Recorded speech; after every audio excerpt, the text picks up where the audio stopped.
Hi, Shubhankar. Hi, sir. How are you? How are you? Very good. Good to see you.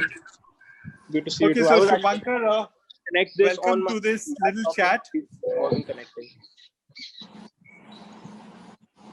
Uh, we'll be starting. We'll be starting now. So both Shubhankar and Viraj, welcome to this chat. We have a lot of youngsters from across India coming onto this chat, and they would love to know, how you grew up playing golf and how you prioritized everything in life. So Shubhankar, I'm going to start with you as you're on the screen. Tell us how you started golf. So I started golf when I was 7 years old. It's a very interesting story actually. My dad was in the army and he was posted in Wellington, which is a hill station near Ooty, in the south. And no one in our family knew anything about golf. And my sister is a premature. She was a premature baby. She was born a cesarean. She was 7 months, and the doctor who operated on my mother happened to be Anirban's father, and he told my dad to put me into golf, and that is how I started. Wow, that's something that no one really knew about. Yeah. And Viraj, what about you?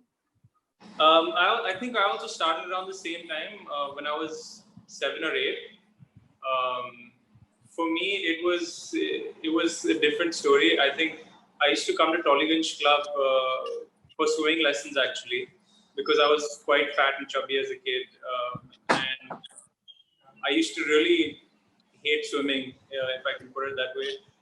So after swimming classes, I used to go to the clubhouse and make up by eating pancakes. And I think next to the clubhouse, I saw some of the members. They were, I think, playing on the course, and I just told Dad that I want to start playing that sport. So he cut a regular size club my height, and that's how I started. Right. So Viraj, we all know you are a good student. I think you got what, 92 in your IC? I got like high 80s or 90. I'm not sure. Okay, so Viraj, tell me, how did you manage your studies? There are stories that I know, but I would like you to tell people. And after that, Shubhankar, I'm going to come to you. But Viraj, first tell us how you managed to balance your studies and golf. I think for me, it was my parents. They really put a lot of importance into my studies as well. Even though I was a really good golfer, they didn't allow me to let my studies take the backseat. So they really, helped me out whenever I needed help. Even when I was out on tour, mom used to help me with assignments, all that stuff, and dad used to. I think it was a combined effort where mom and dad really helped me out. And I think what's really important is that the school also needs to. And I was very lucky towards my high school when I was with Akshar in Calcutta, and 11 and 12 I went to Bangalore. That my school is very supportive of me playing events. So they really didn't have a problem with attendance. But I used to come back after my golf and at least put in a couple of hours and get all my assignments done. I could get ready for class tests and final exams. So is it true that you used to go at 5:30 in the morning to practice before going to school? Yes, I would actually wake up my dad at 5 o'clock, and I used to tell him to drive me to the golf course. So 5:30 to 7:30, I used to practice and then head to the club. Breakfast used to be in the car. Get out from school around 2 o'clock. Lunch used to be in the car, and sometimes I was so excited to go back and practice that I used to change in the car as well. So there was time wasted. Right. So we'll go to Shubhankar. Shubhankar, tell us how you managed your early days of golf and school. Pretty similar to Viraj, sir. I mean, for me, because Dad was in the army, I was never at one place. It was always moving around all around the country. So we would spend 3 years at one place and then move on to another place. But obviously, golf was the main focus. And one challenge that we had was going to different cities and trying to convince schools to support me, whatever way they can. And thankfully for me, I was very fortunate that every school that I went to, they were more than supportive. So many times, especially on the junior tour, we had so many events in March, April, May, and June. I mean, in that period of 4 months, that a lot of times, a lot of my exams used to get compromised, and I couldn't sit for normal examinations. So a lot of times, my schools were very, very cooperative, and I had special examinations for only for me. So it just felt very different, and it kind of felt very special because all the other kids used to give their exams in March, and I used to come back from tournaments and then just sit in the So staff room. Shubhankar, let's say this is for Viraj also later. Now for Shubhankar, so when during your regular school days, when you went to school, say 5 days in a week, how many hours of golf did you put in a week? Can you just give us like some kind of a number, like 2 hours on weekdays, 8 hours on weekends, or what? I mean, can you just give us some numbers? 3 hours every day, so 3.5 hours every day after school. I used to get back from school at about 2:30, 3, and after having lunch, practice till it got dark. That used to be Monday to Friday, Monday to Sunday, Monday to Saturday actually, and Sunday used to be pretty much the whole day on the golf course. Go and play 18 holes, practice, have lunch at the course, and then practice again. It used to be like a free day. Where I guess a lot of other kids go and play football and, or maybe cricket and chill with their friends. For me and probably for Viraj as well, like the whole day used to go on the golf course, and Sunday used to be 8 to 9 to 10 hours, and Monday to Friday used to be 3.5 to 4 hours. So that was like almost 30 hours or so a week, right? I mean, pretty much. Even during school time. Even during school time. Yeah. So Viraj, what about you? I think for me, like Shubhankar said, very similar. Since Monday the golf course used to be shut, it used to be Tuesday to Friday about 4 to 5 hours, I'd say, before school and after school, and then Saturdays and Sundays. I just used to be so excited. Probably reach by 6:37, and then I used to leave also around 6:30. So with lunch in between, I think about 9 to 10 hours of practice all over the weekends. So both of you, I think, would be like around 30 hours in a week. Yeah. Okay. So what kind of a practice routine do you have now, Viraj? What is your practice routine now? I know you spend a lot of time at TSG also now, but just a regular practice routine, whether TSG or whether you're home. I'm not talking about the tournament weeks. I'm talking about the off-season general practice routine. I think for me, it's a combination of few hours of fitness, few hours of golf, and I like to get a few holes in almost every day, even if it's 4 to 5 holes. But I think the normal practice day would be a couple of hours on the range, a couple of hours around the short game area, and probably an hour on the putting green.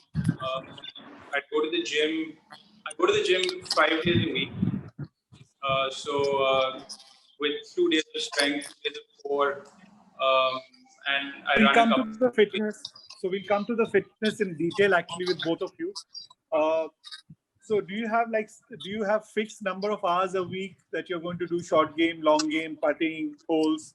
Is there something fixed, or you just go with the flow? Not really.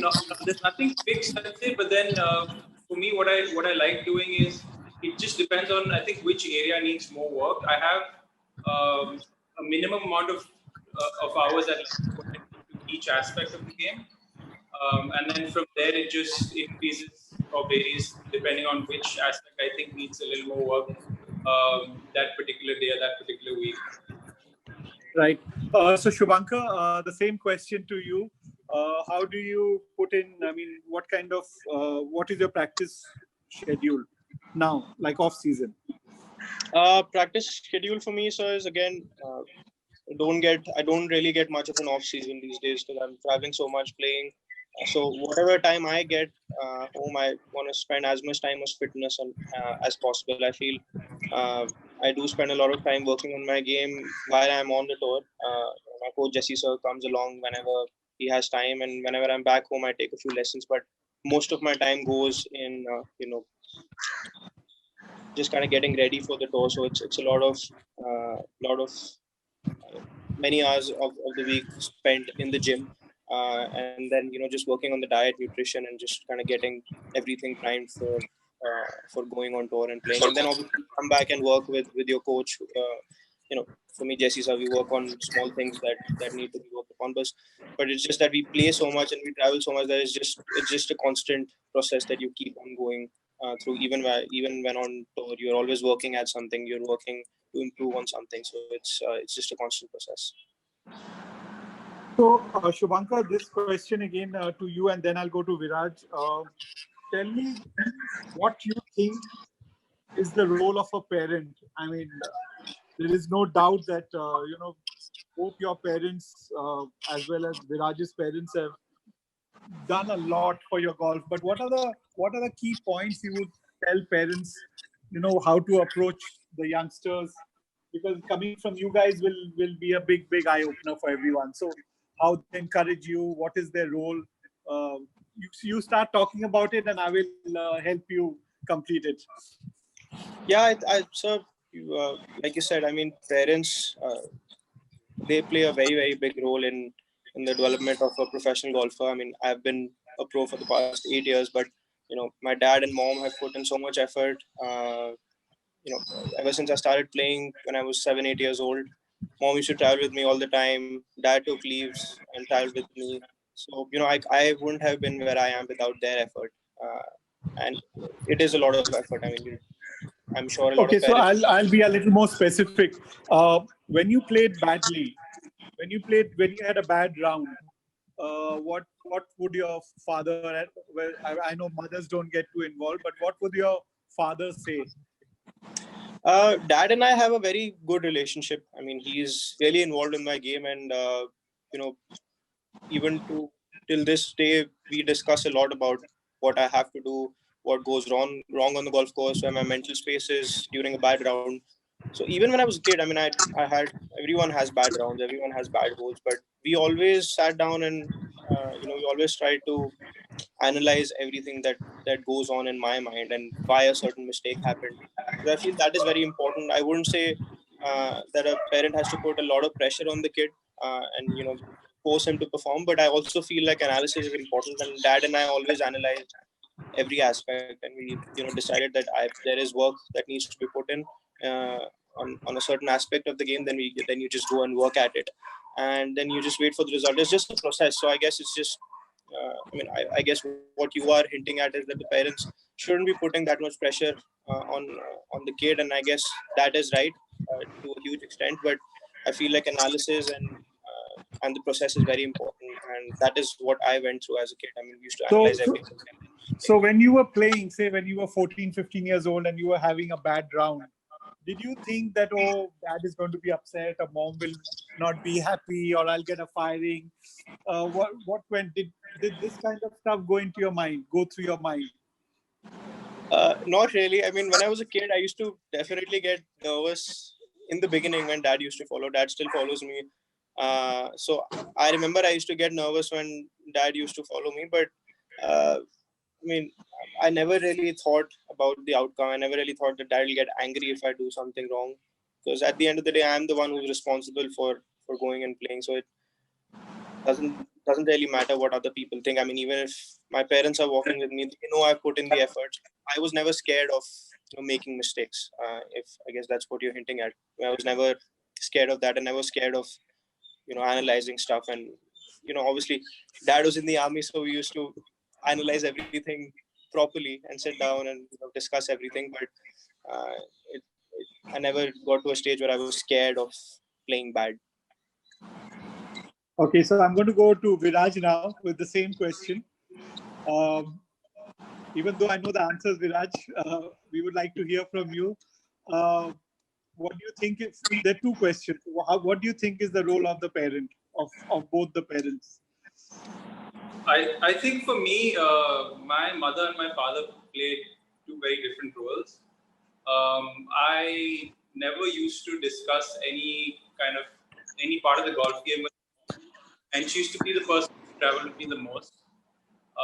And I think I liked it that way because whether I played a great round or whether I played a terrible round, mom's emotional reaction was about the same because I feel like she understood that I was putting a lot of effort, and there was it just felt nice to come back to someone whose emotions didn't fluctuate.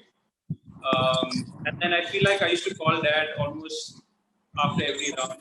We used to discuss, like Shubhankar said, and analyze the whole day. And most of the days, I mean, he wasn't there, so it used to be like a 45-minute call with him. We used to talk about the whole round. I used to explain it from my side, and then analyze, and then he used to give me what he thought I needed to do, and then I would obviously call you um, and talk to you about what I felt. But I think it's all of us are where we are because of what our parents have contributed. And it is a very difficult role, I know, because there is a fine line between either like pushing your kid too hard and then also not giving enough attention. I feel like as long as the parent knows that the kid is trying their level best, I think that's all you can ask for. Okay, Viraj, so you're saying everything correct. Now let me put you a little bit more in a spot. So did you ever feel when you were playing badly that you were letting your parents down? Okay, honest answers. Yes, I feel like there was a time, I think around the end of 2014, beginning of 2015, where I really went through a slump with my performance, and I knew how much my parents had put in. So I mean, there is anyway that added pressure or the pressure that I put on myself to perform.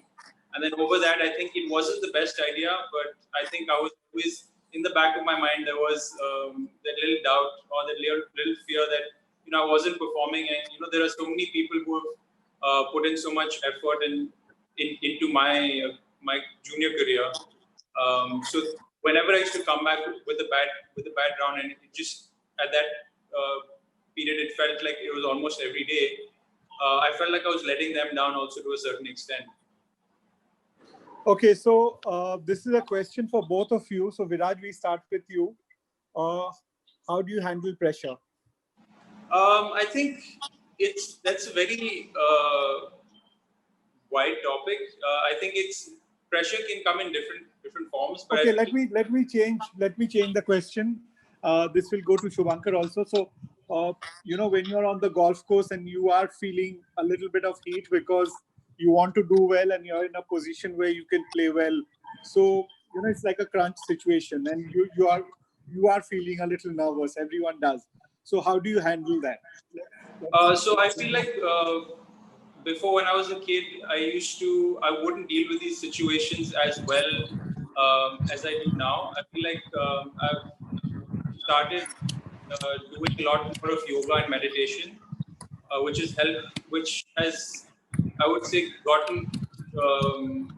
has given me a few processes which I can follow. And calming down myself, slowing the breath, because everything gets quick when you're under pressure.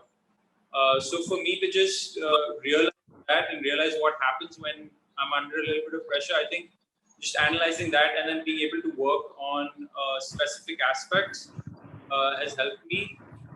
So I think just following the process, which is very important, Tarun and I have worked a lot on over the last couple of months, is just building a routine and a process which I like, and being able to stick to that regardless if you're under pressure or not, because every shot, at the end of the day, you want to give it the best chance to hit a good shot. So I think being really consistent with your routines really helps.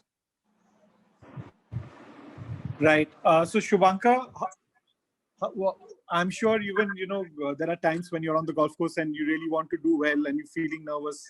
or you're feeling, I won't say nervous, but yeah, you are feeling a little bit of the heat. So how do you deal with that? Whether it's breathing, whether it's thought process, if you can get into that a bit. Yes, sir. So, I mean, talking about pressure, there are different types of pressure. You put yourself under pressure. There's pressure that you get from external sources. Uh, at the end of the day, all of those are just thoughts, just extra noise in your head that clouds your mind when you're playing under the gun, when you have to hit the shot that needs to be hit, and when you have to perform in crunch time. So for me, it's a lot of breathing, especially when I'm playing. A lot of times where you kind of get ahead of yourself, you start thinking too much, your mind gets clouded. Breathing really helps, and meditation is something that my mom is really into, and she's been in it for a very long time, and something that my mom always wanted, kind of pushed me to do when I was a kid, and when I thought it was really boring. But I picked up a meditation when I was a kid, and I still do it whenever I'm on tour, whenever I feel the pressure, whenever I feel like I'm thinking too much. I try and calm myself down, and it's all about bringing yourself to the present, and I try and do that, and breathing really helps me to do that. So, so Shubhankar, just tell us a little bit about your diet. There's a question. I'm taking all the questions. Yeah. Tell us a little bit about your diet. So for my diet, I work with this person from Bangalore. His name is Mr. Ryan Fernando, and I've been working with him for almost 5 years now. I do follow a particular diet plan, even though it gets tough once in a while when I'm on tour. I'm a vegetarian. I've always been a vegetarian. So it does get tough. But now that I've traveled so much and I've been to most of the places multiple times, wherever we have tournaments, be it China, Korea, Japan on the Asian tour, and now I'm mostly play on the European tour. So I'm used to the places. I know what kind of food do I get there, and I try and balance everything in a way that it suits me and helps me in enhancing my performance. So I take a lot of supplements. I take a lot of protein shake, wheat protein shake, vitamins, minerals. On the course, a lot of electrolytes just to keep myself hydrated.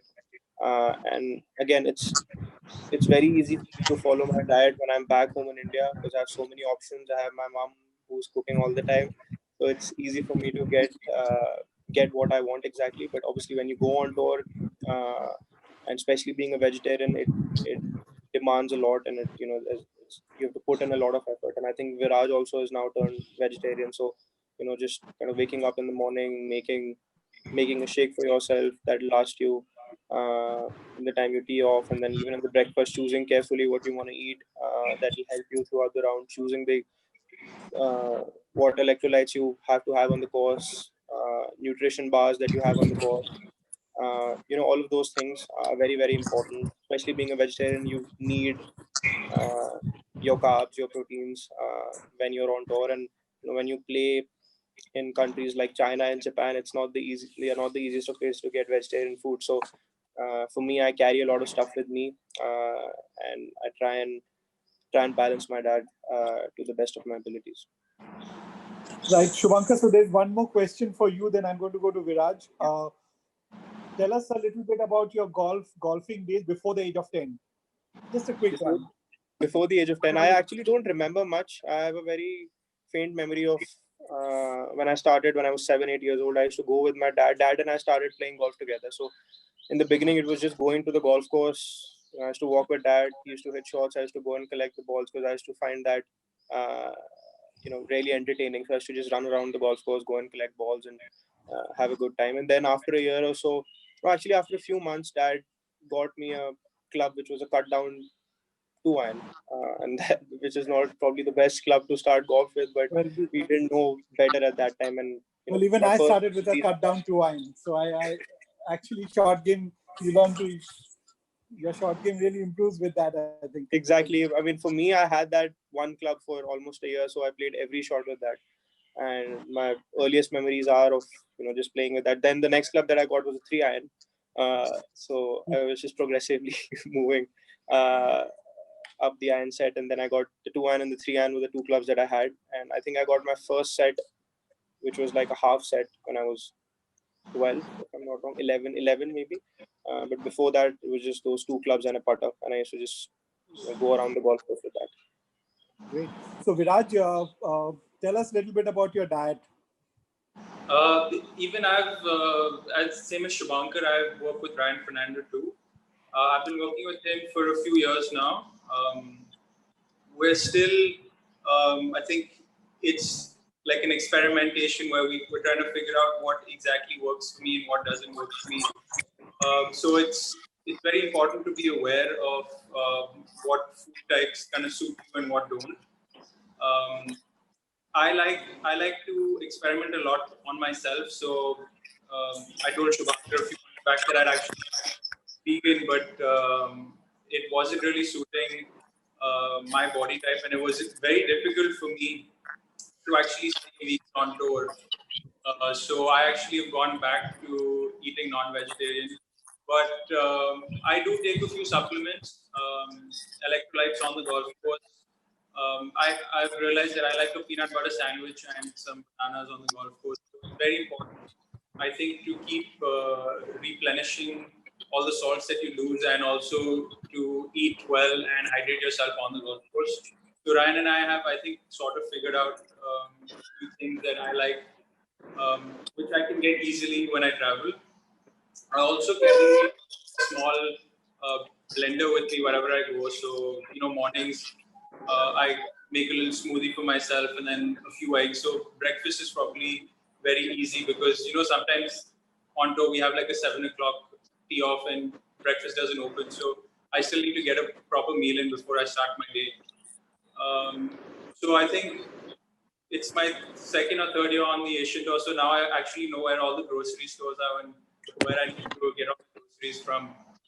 But I think nutrition is a very important part of the game, and it's always helpful to get like an expert's opinion on it, because every body type is different, and something that suits me might not suit someone else.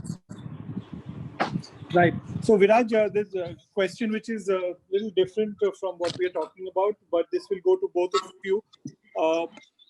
When you're not playing well and you going through a tough time, even though you're putting in the effort, uh, what do you do? I mean, how do you think? What is your what is the way you think? I think the first thing is to go back to the drawing board and figure out and analyze what are the things that you're not doing well, because obviously there will be enough things to pinpoint on if you're not playing well. And also I think it's important to document and write down things when you're playing well as well, because when you're playing well everything seems like a breeze.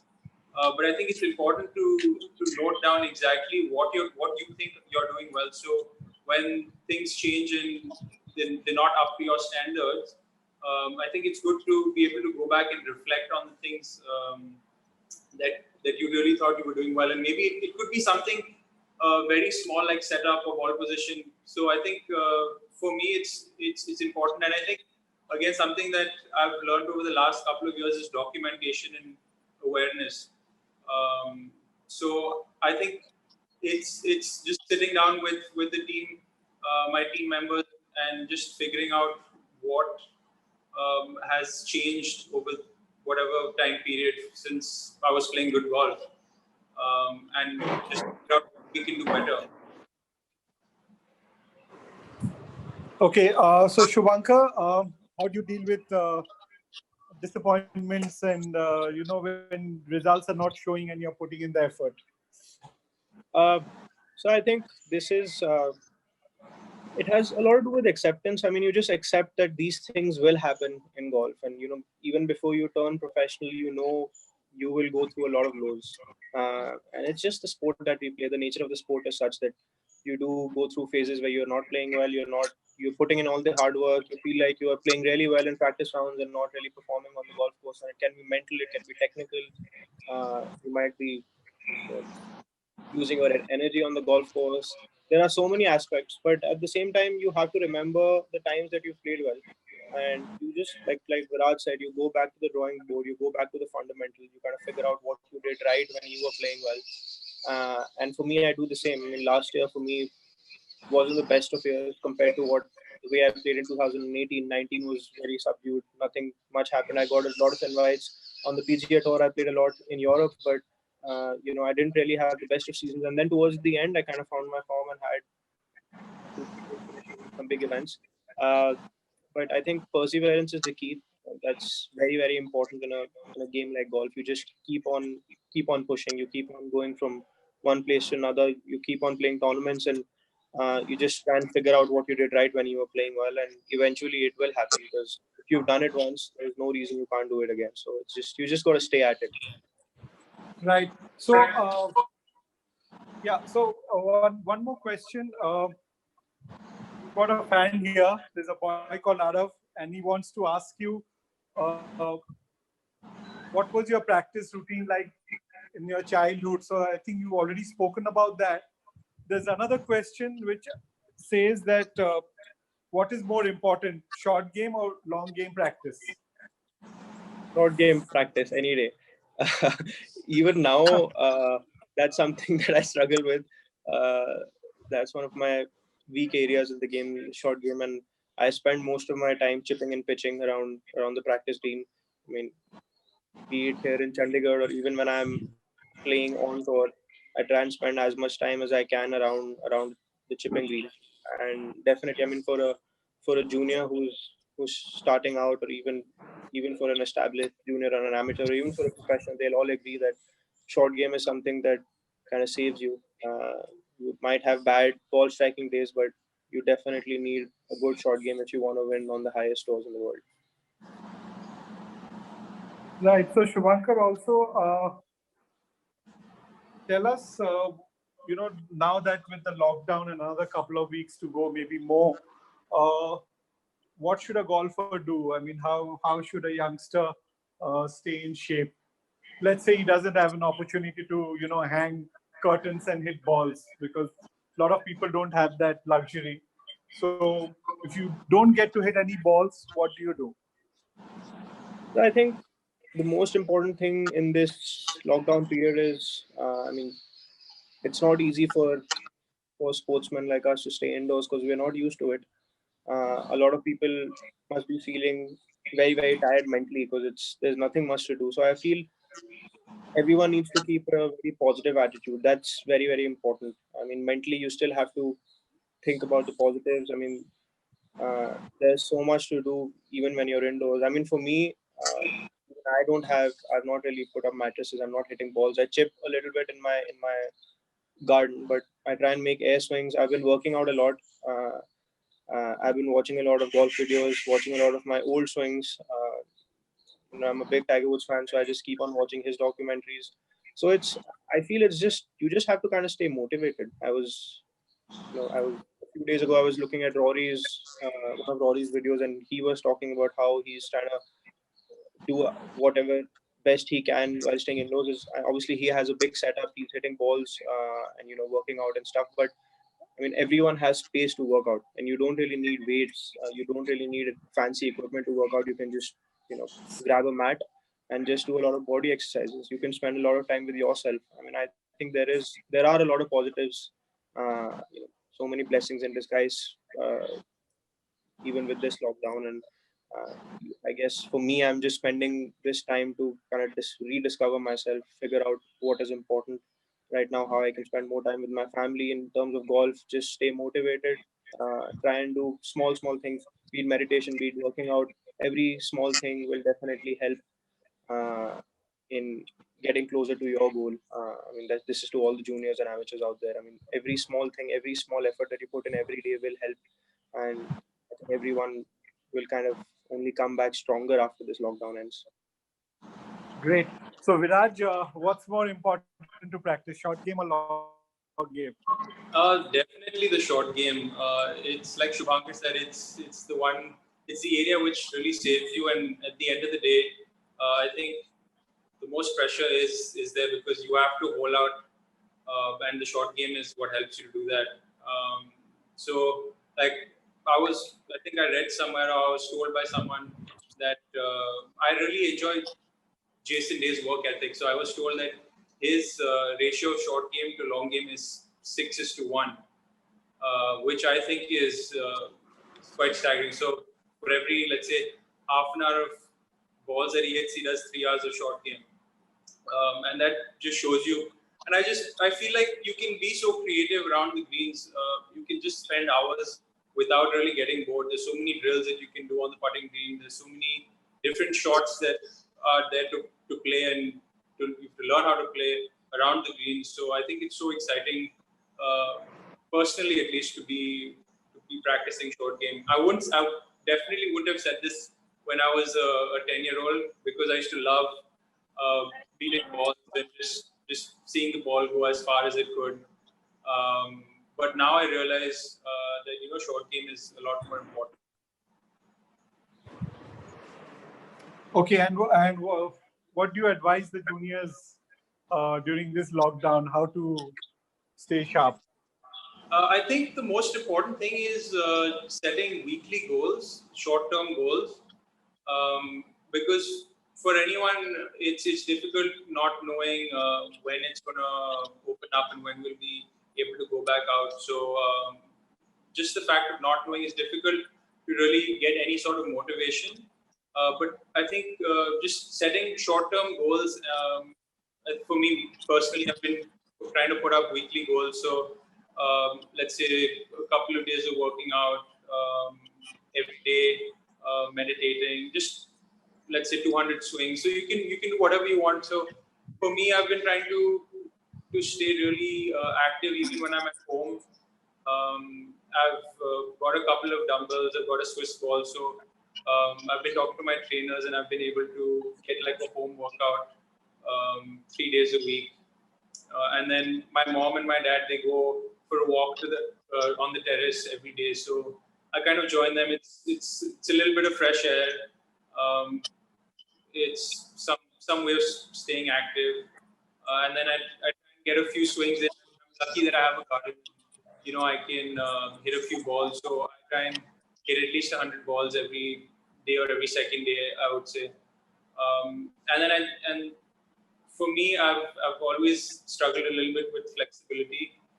So this is a time where I can, really give myself that extra hour or 2 hours just to be with myself and stretch and mobilize and, maybe get a little more flexible.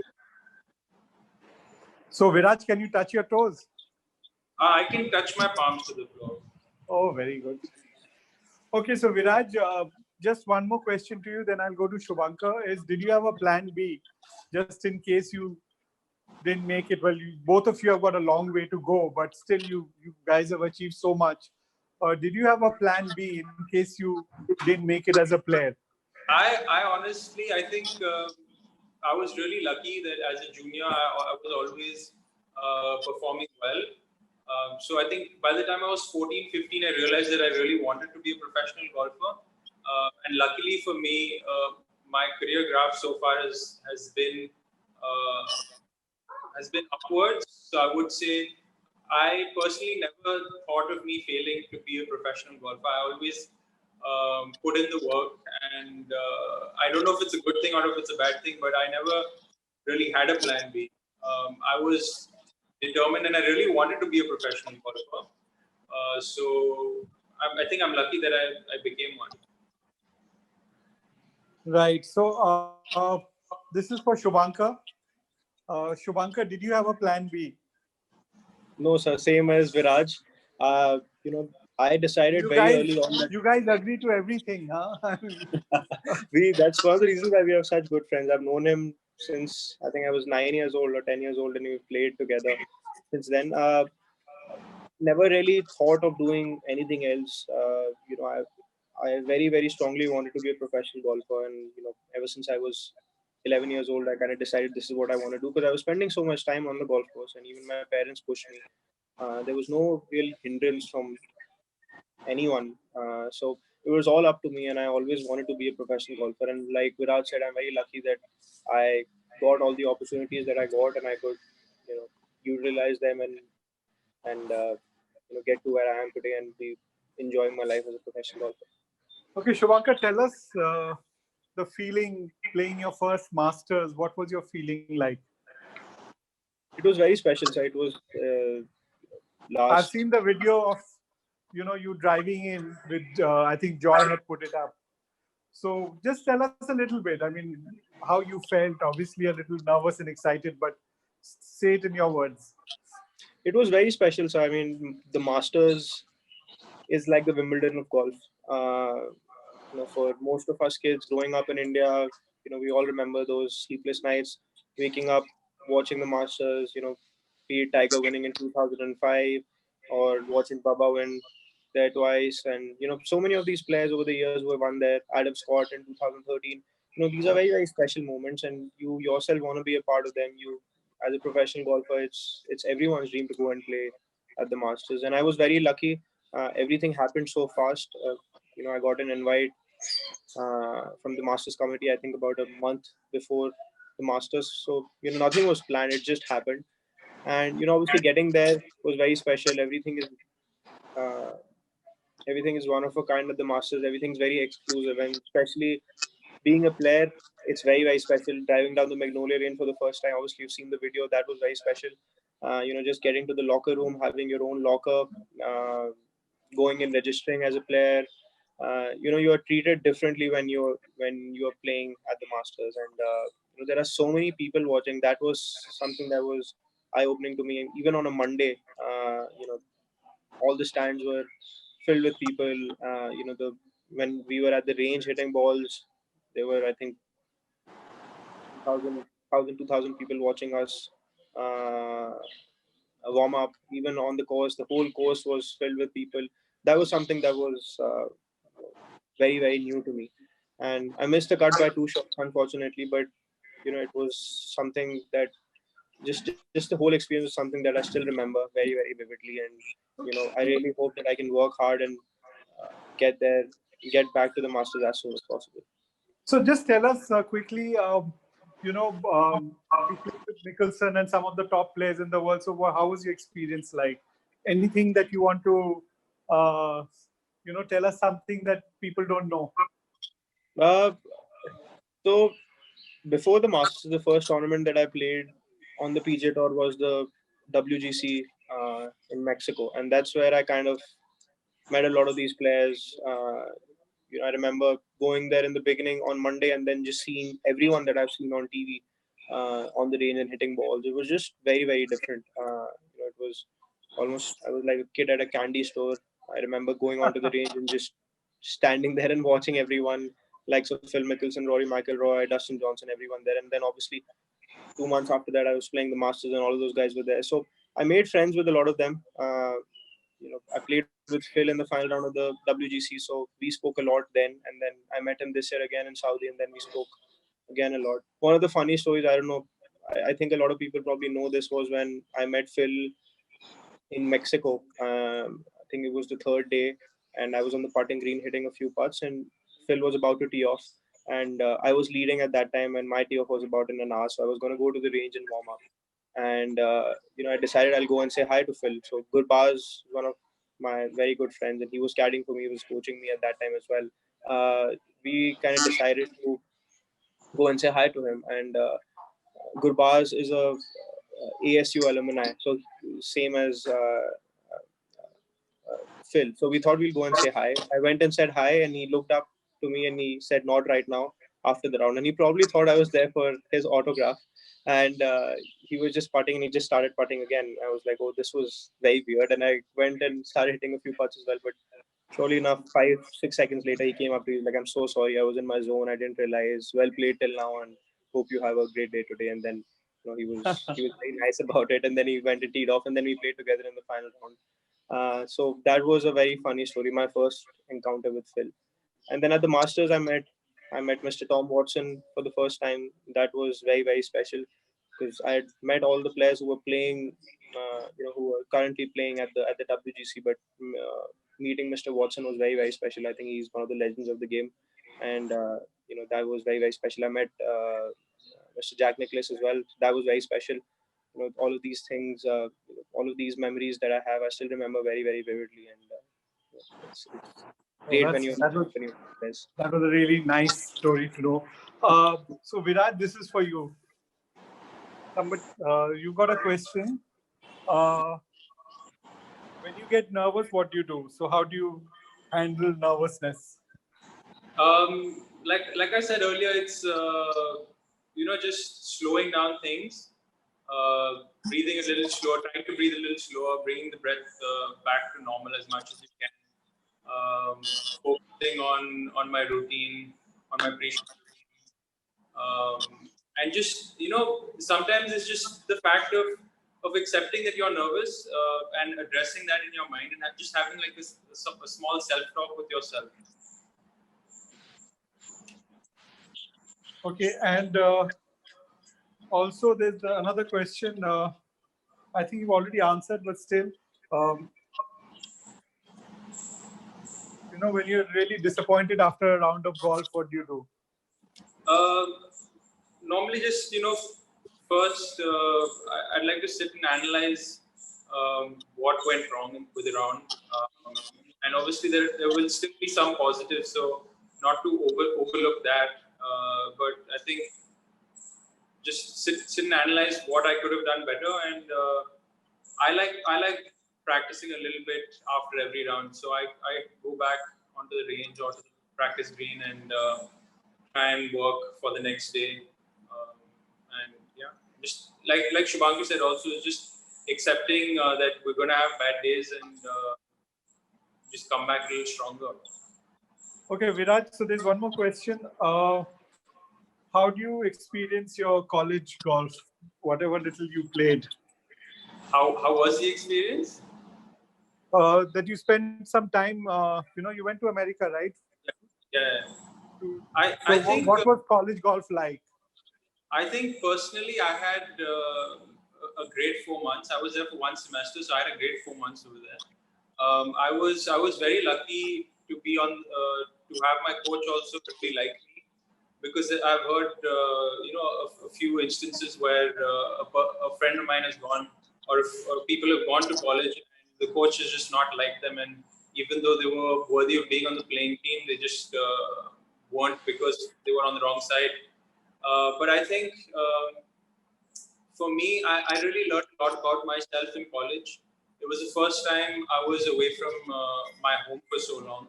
So just being independent and learning how to do just normal things by myself.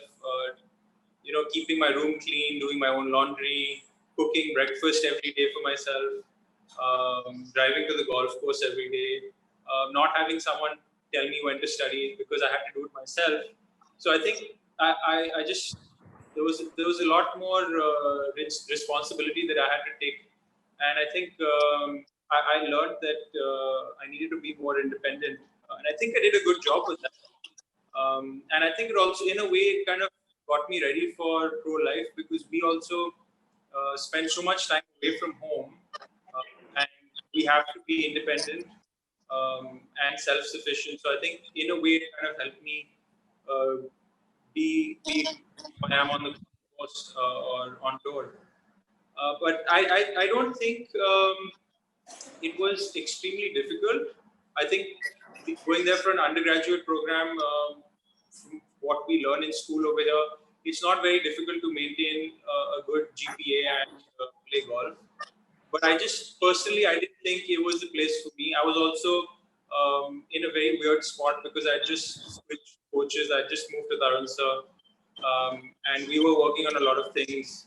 And I remember almost or less than a month to go, he got onto a phone call with me and he was trying to convince me not to go. And even you were trying to convince me not to go when I decided. But I have no regrets. I think I had a really good experience. I really enjoyed myself. I got to play some really good collegiate events on some incredible courses. And the competition was really strong as well. Okay, so Viraj, there are two questions for you, two short questions, which I will be asking Shubhankar also. One is, how do you prepare for a very important event? And two is, once you miss a cut and you have another tournament to play, what do you do? I know that's a very bad question, but so both the questions. One is, once you miss a cut, and you have to go to the next event. What do you do in between those days? And two is how do you prepare for a big event? So This is for you. Yeah. Unfortunately, I've been in that position quite a bit. I missed a lot of cuts in my rookie season, and even last year actually. I missed a whole lot of cuts starting off. So I had a lot of time to, after the second day, after Friday, I had a lot of time where, obviously you miss a cut because you're not playing well, or you're not playing up to the mark. So there were a lot of things that I knew I could work on, but it's very easy to get carried away and just really look at the bad side and just try and overwork, which I think is also what I did in my rookie season. It was the first time. I used to spend like hours on the range, hours on the practice green, spend like 6 to 8 hours trying to perfect things that really didn't need to be perfected, and it was just I've realized that it was just looking back, it was just small things that fixing my routine and just being stronger in the mind that would have helped. But I think it's like I said, analyzing what you could have done better those 2 days and kind of work. And sometimes it could be that you're just exhausted from playing too many events, and mentally you're just not there, or physically you're not there. So it's important to also be aware of that and acknowledge that, and just maybe take some time off, because sometimes we're playing in such beautiful locations that we just take everything so seriously that we kind of forget to enjoy it to our life sometimes. So I think last year I kind of realized that to take it a little easier and enjoy it, because I'm very lucky to and fortunate to be traveling to such nice places week in and week out. Right. And then I think the second question would be, if I've played a course which I know, and we have a yardage books, I probably go through the whole book again, and prepare mentally how I'd want to play that golf course. Practice on the range, hitting those certain tee shots or approach shots into the greens, and around the greens you need to be able to hit particular shots. So just I think the week before, a couple of weeks before, just preparing the shots that you require for that golf course or that event, and just trying to get better at it, because every golf course requires a different style. Yeah, I think it's important to just be able to have the shots that you need on that golf course. Right. Shubhankar, what about you?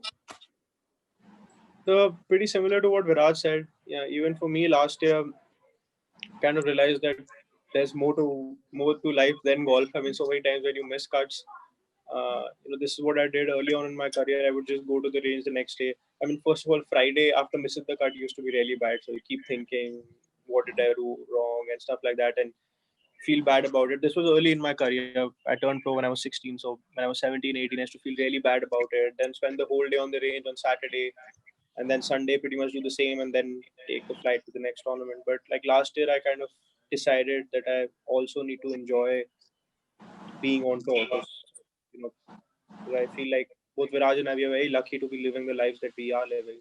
Traveling to some of the best places in the world. Places like Mauritius. Last year, one of my favorite places was Italy.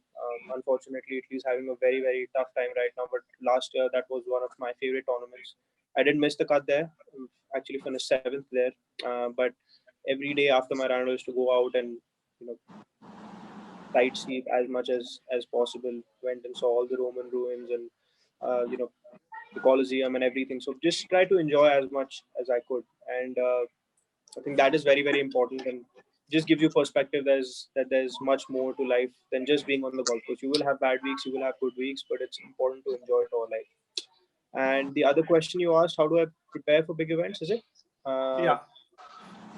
Actually, sir, I actually want to get to a stage where I don't do anything different for a big event. It should just be a process, and just follow the same process for every tournament. I mean, the stage that I am at right now, playing on the European tour, every tournament is big, and I don't want to treat any tournament in a different way. So it's just a process that you follow. and you do the same thing. Because if you do something different for an event, it can just totally throw you off because you're not used to it. So you do the same thing. And I mean, if you're preparing for a major, I guess you do try and spend more time on the range on a few particular shots. But I wouldn't change my routine in any way. Uh, I won't try and accommodate something new, or spend more time in the gym, or spend more time meditating, or do anything differently. There might be a few shots that I would want to learn that are particular to that course that I really need.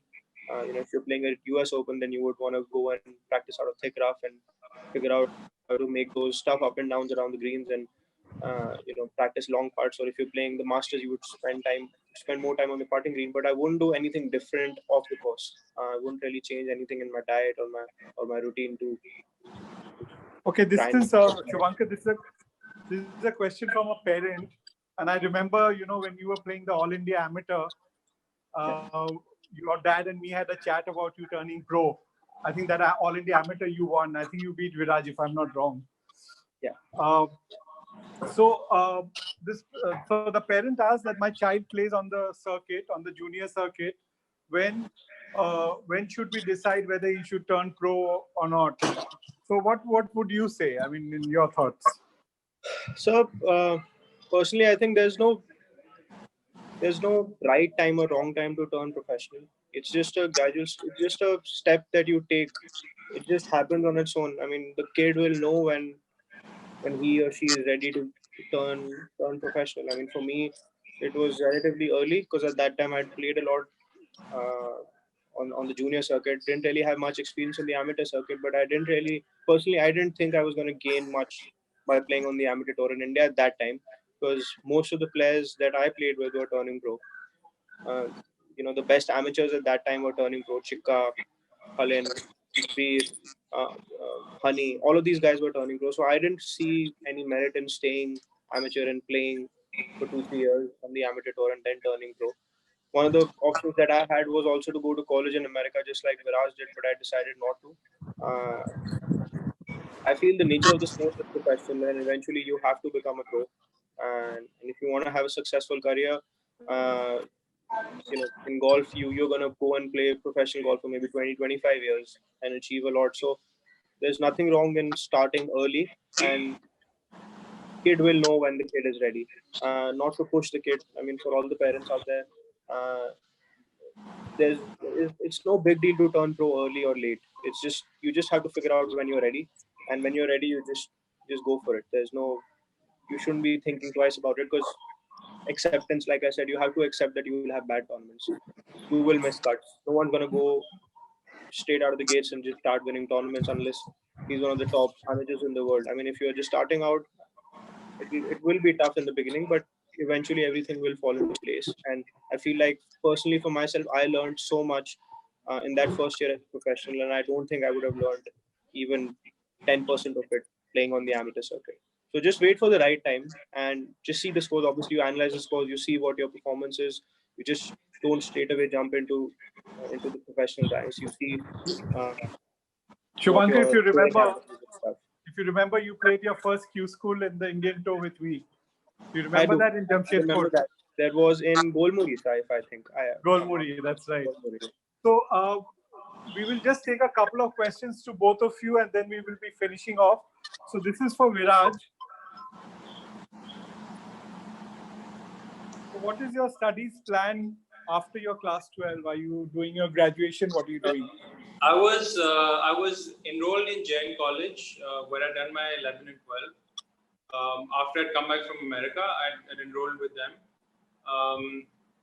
I had planned to try and finish my education, but I found it really difficult because even though they were very supportive with me not having to attend college, it was difficult because I had to write my semester exams in December and I think in April or May.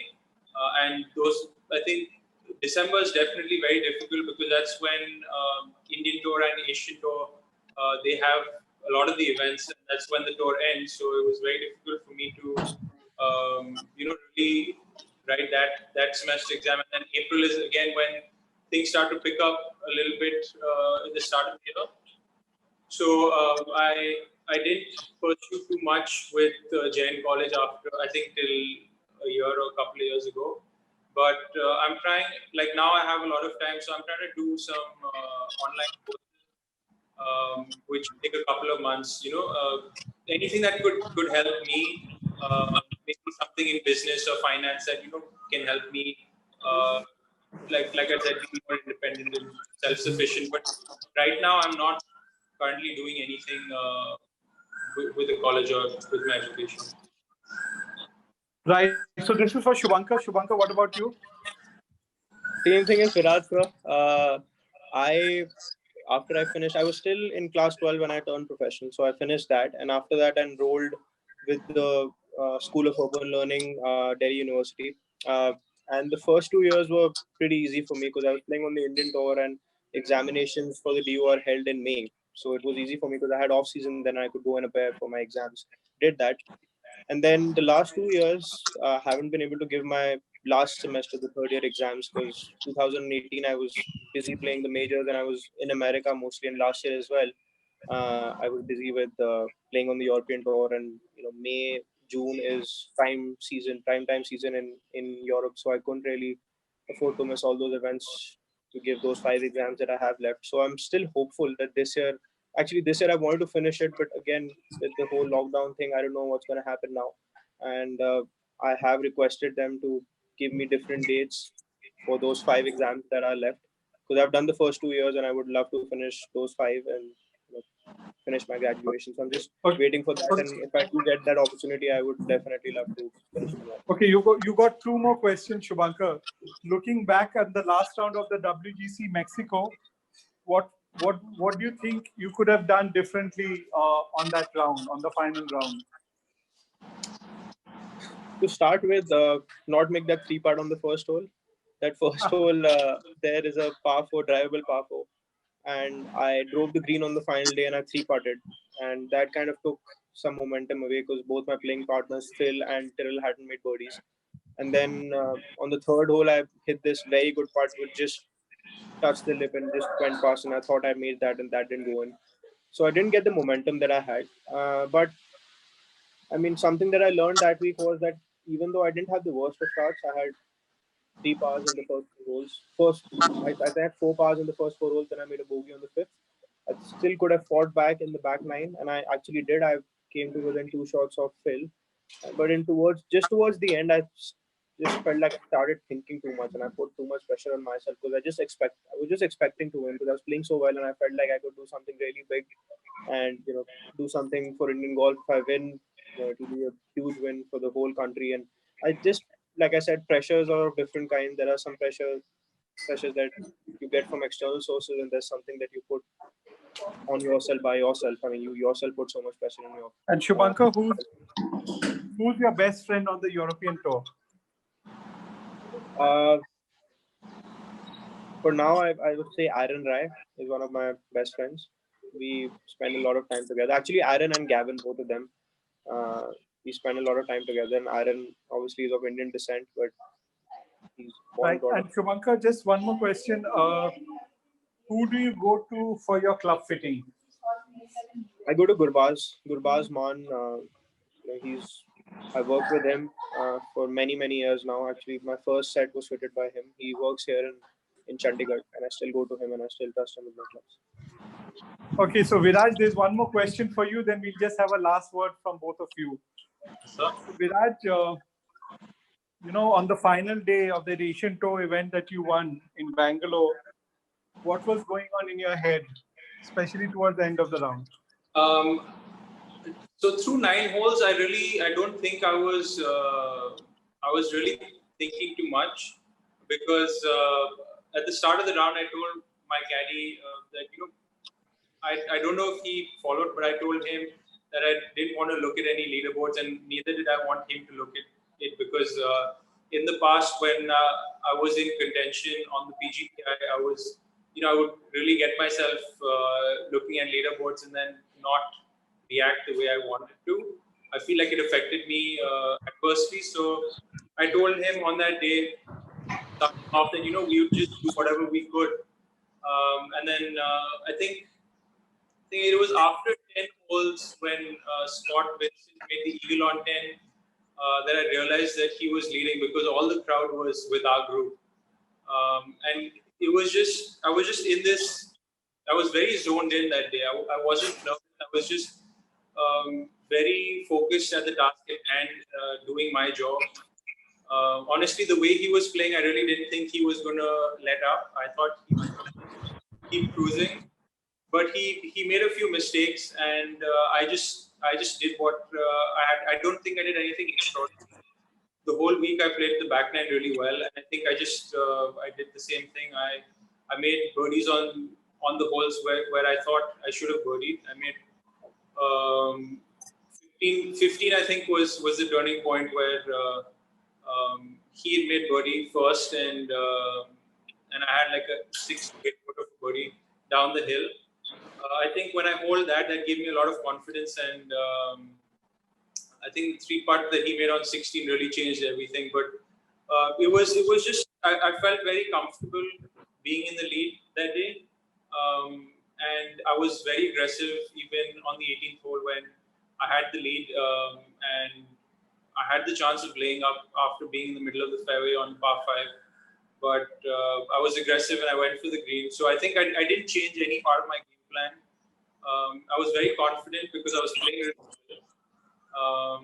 And I think obviously there's always luck on your side when you win. So I think a few bounces here and there, a few lip-ins went my way, and I ended up winning. Okay, Viraj, so we will be finishing. I'll be asking this to Shubhankar also, but first from you, what is your message to all the youngsters who are watching you? Just one message that you want to give everybody. I think for me is just have fun. Be excited to go out and play every day.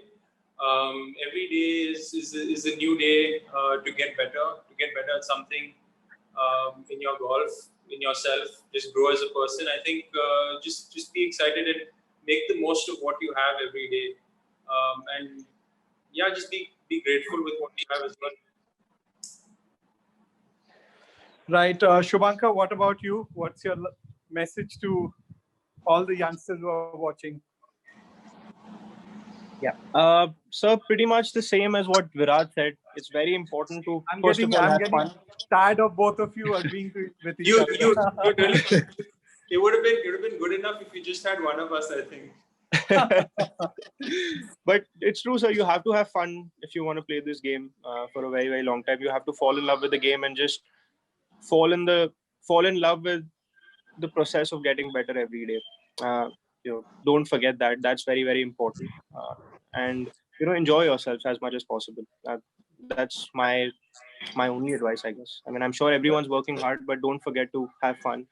Go out and have a bet with your friends. Go and play 9 holes. Enjoy yourself. Have putting matches. Don't lose the fun in the game. Thank you so much, Viraj and Shubhankar, for coming for this.